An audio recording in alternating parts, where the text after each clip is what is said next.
तो hello friend, कैसे हैं आप लोग। आशा करते हैं कि आप लोग बहुत ही अच्छे होंगे। तो आज का जो हमारा वीडियो है वो है पौधे में परिवहन। और देखिए, इससे पहले हमने 2 वीडियो बनाए थे जंतु में परिवहन एवं मानव हृदय के बारे में। तो हम आपको बता दें कि आपका जो बायोलॉजी का चैप्टर नंबर 3 है उसमें जंतु में परिवहन, इसके बाद आपका हो जाएगा पौधे में परिवहन और इसके बाद हृदय। ठीक है, तीनों यानी कि परिवहन चैप्टर के अंतर्गत ही आता है। तो आप लोग उन दोनों वीडियो को ज़रूर जाकर देख लीजिएगा। और आज का जो वीडियो है वो बहुत ही मस्त होने वाला है। तो आप लोग वीडियो को अंत तक जरूर देखिएगा और वीडियो अच्छा लगे तो एक लाइक और चैनल को जरूर सब्सक्राइब कर लीजिएगा। तो चलिए वीडियो को स्टार्ट करते हैं। देखिए, सबसे पहला नंबर है परिवहन। तो याद रखिएगा, उपयोगी पदार्थों को शरीर की प्रत्येक कोशिका तक पहुंचाने तथा अनुपयोगी और हानिकारक पदार्थ को कोशिकाओं से निकालकर गंतव्य स्थान तक पहुंचाने की क्रिया को पदार्थों का परिवहन कहते हैं। याद रखिएगा। देखिए, जैसे यहाँ पर देखिए पौधा है, ठीक है। तो पौधे में क्या होता है, जो उपयोगी पदार्थ, जैसे मान लीजिए यहाँ से जल उपयोगी हो गया, ठीक है, उपयोगी जल उपयोगी, खनिज लवण उपयोगी हो जाएगा।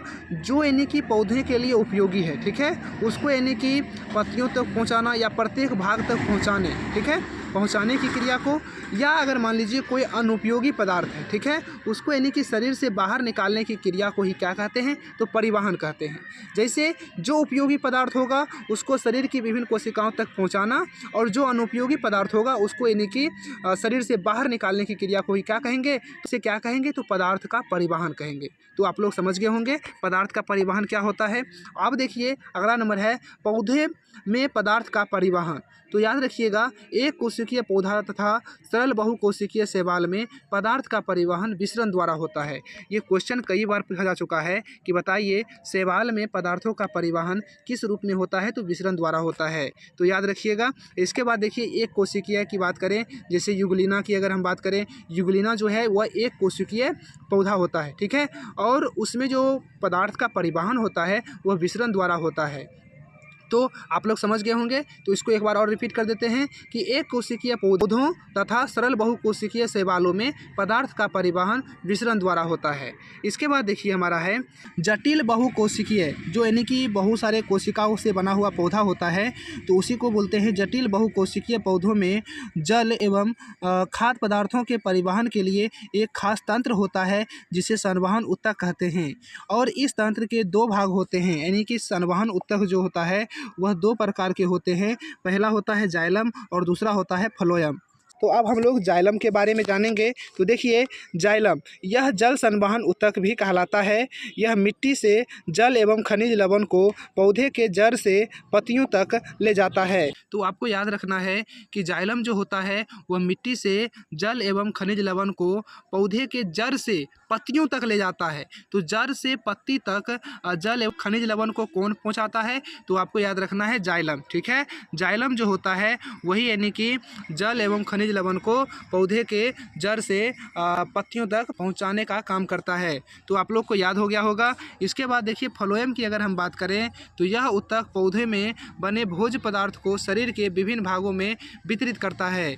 तो याद रखिएगा, फ्लोएम जो होता है, जो पौधे के पत्ती में जो भोज्य पदार्थ तैयार होता है उसको यानी कि पूरे शरीर में, यानी कि पौधे के पूरे शरीर में फैलाने का काम करता है। कौन?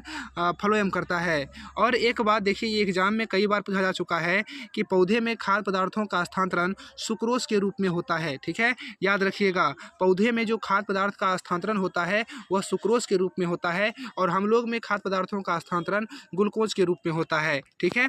तो आप लोग समझ गए होंगे। इसके बाद देखिए जाइलम एवं फ्लोएम में अंतर, ये कई बार एग्जाम में पूछा जा चुका है। This is most important question, आप लोग इसे याद रखिएगा। तो देखिए जाइलम एवं फ्लोएम में निम्नलिखित मुख्य भेद हैं, तो समझिएगा। सबसे पहले याद रखना है कि जो जाइलम की जो कोशिकाएं होती है वो मृत होती है। इसके बाद फ्लोएम की कोशिका की बात करें तो इसकी कोशिका जीवित होती है, ठीक है। इसके बाद देखिए हाँ, जाइलम की अगर बात करें तो यह जल एवं घुलित खनिज का स्थानांतरण करता है। यहाँ खनिज होगा, ठीक है, स्थानांतरण करता है। इसके बाद जो फ्लोएम है यह यानी कि खाद्य पदार्थों का स्थानांतरण करता है, इसे आप लोग याद रखिएगा। इसके बाद तीसरा नंबर यहाँ पर देखिए, इसमें जल एवं घुलित खनिज लवणों का बहाव ऊपर की ओर होता है। तो याद रखना है, जाइलम में जो परिवहन की दिशा होती है सिर्फ ऊपर की ओर होती है, ठीक है। इसके बाद अगर फ्लोएम में अगर परिवहन की दिशा की बात करें तो ये ऊपर नीचे दोनों तरफ यानी कि खाद्य पदार्थों का स्थानांतरण करता है, जबकि जो जाइलम होता है वह सिर्फ यानी कि जल एवं खनिज लवणों का परिवहन ऊपर की ओर करता है। तो इसे आप लोग याद रखिएगा। क्वेश्चन यहाँ से बनता है कि बताइए कि पौधे में खाद्य पदार्थों का स्थानांतरण किस दिशा में होता है, तो ऊपर नीचे दोनों होता है, ठीक है। या फिर ये क्वेश्चन पूछ सकता है कि पौधे में खाद्य पदार्थों का स्थानांतरण ऊपर नीचे कौन करता है, तो फ्लोएम करता है। तो इसे आप लोग याद रखिएगा।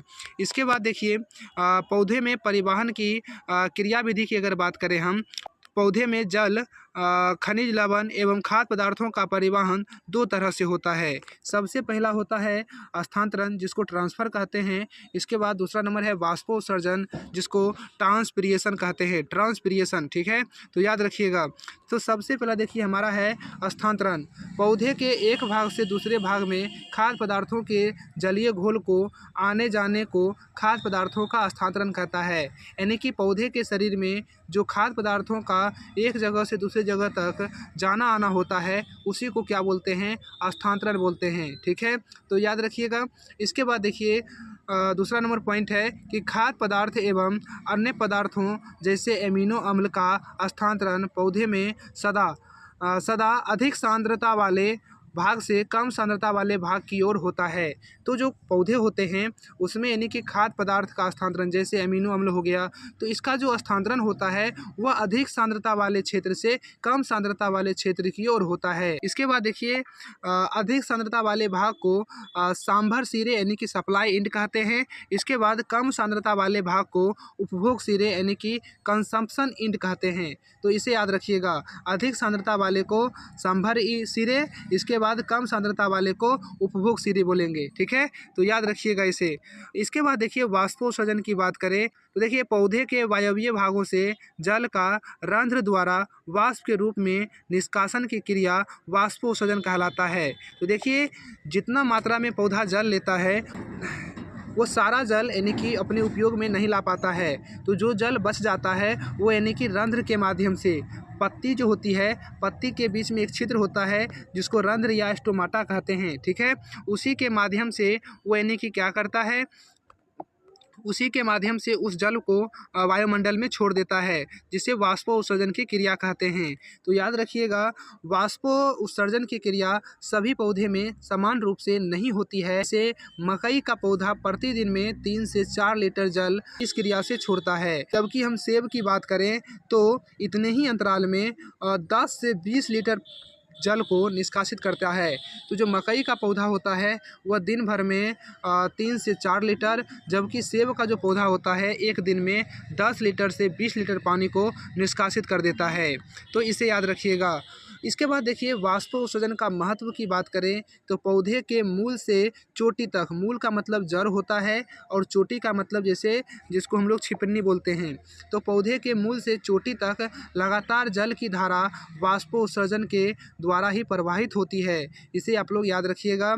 यह खनिज अवशोषण एवं परिवहन में भी सहायता करता है। तो जो वाष्पोत्सर्जन की क्रिया होती है यह यानी कि खनिज का अवशोषण एवं परिवहन में बहुत ज़्यादा सहायता प्रदान करता है। इसके बाद यह पौधे में तापक्रम संतुलन बनाए रखने में भी सहायक होता है।